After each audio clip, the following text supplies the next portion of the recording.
ஆச்சி பாதாம் ட்ரிங்க். ஆச்சி பாதாம் ட்ரிங்க் ஒன்னு வாங்கினா ஒன்னு ஃப்ரீ.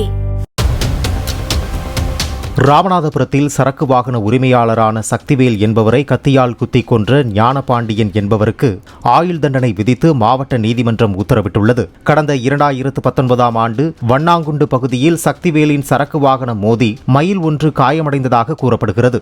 அது குறித்து ஞானபாண்டியனுக்கும் சக்திவேலுக்கும் ஏற்பட்ட வாக்குவாதம் கொலையில் முடிந்தது.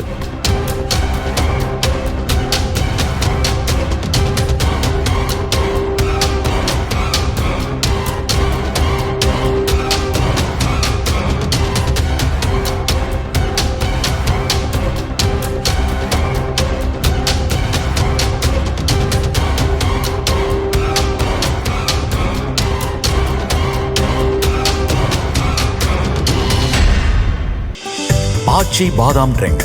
ஆச்சி பாதாம் ட்ரிங்க் ஒன்னு வாங்கினா ஒன்னு ஃப்ரீ.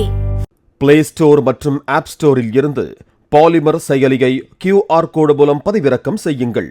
செய்திகளை உடனுக்குடன் பெறுங்கள்.